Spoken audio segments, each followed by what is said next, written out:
దర్శి మండల ప్రజా పరిషత్ కార్యాలయం నందు అక్షరాంధ్ర కార్యక్రమాన్ని సద్వినియోగం చేసుకోవాలని ఉల్లాస్ అక్షరాంధ్ర పోస్టర్ ఆవిష్కరించి ప్రసంగించిన Darsi Telugu Desam party in charge doctor Gottipati Lakshmi ప్రతి మహిళ చదవటం రాయటం నేర్చుకుని అక్షరాస్యులుగా మారాలని పిలుపునిచ్చారు. అక్షరాంధ్ర ద్వారా దర్శి మండలంలో 441 సెంటర్స్ ద్వారా 4407 మంది నిరక్షరాస్యులను గుర్తించి చదువు నేర్పించడంతో పాటు పొదుపు మహిళలకు చదువు నేర్పించడమే ప్రధాన ఉద్దేశమన్నారు. తదుపరి స్వర్ణాంధ్ర స్వచ్ఛాంధ్ర కార్యక్రమంలో భాగంగా పల్లెల పరిశుభ్రత మనందరి బాధ్యత అంటూ నిర్వహించిన కార్యక్రమంలో దర్శి టీడీపీ ఇన్ఛార్జి డాక్టర్ గొట్టిపాటి లక్ష్మి పాల్గొన్నారు. అనంతరం దర్శి మండల పరిధిలో 25 గ్రామ పంచాయతీల పారిశుద్ధ్య కార్మికులకు 10 లక్షల రూపాయలు విలువ గల 28 ట్రై రిక్షా బండ్లను మరియు చెత్త బుట్లను డాక్టర్ గొట్టిపాటి లక్ష్మి చేతుల మీదుగా జెండా ఊపి ప్రారంభించి పంపిణీ చేశారు. ఈ సందర్భంగా Swachhandhra corporation chairman K Pattabhiram కి ధన్యవాదాలు తెలియజేసిన డాక్టర్ గొట్టిపాటి లక్ష్మి ఈ సందర్భంగా పంచాయతీ కార్మికులు గతంలో తడి చెత్తను పొడి చెత్తను సేకరించే విధానం కంటే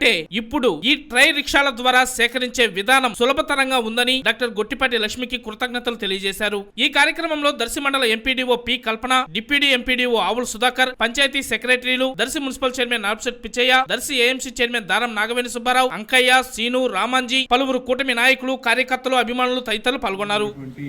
మహిళలు అలాగే ఈ అక్షరాస్యత కార్యక్రమం అనేది నిర్వహిస్తుంది. దీని ద్వారా రాష్ట్రంలోనూ అలాగే దేశంలోనూ మరి ఆ విధంగా ఈ కార్యక్రమాన్ని విజయవంతం చేయడంలో అందరూ సహకారం కోరుకుంటున్నాం. మంది చేయడానికి లేదు.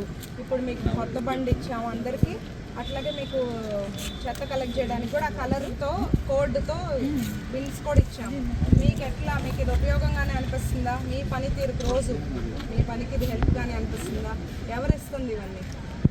నేను చంద్రబాబు నాయుడు గారు. ఓకే.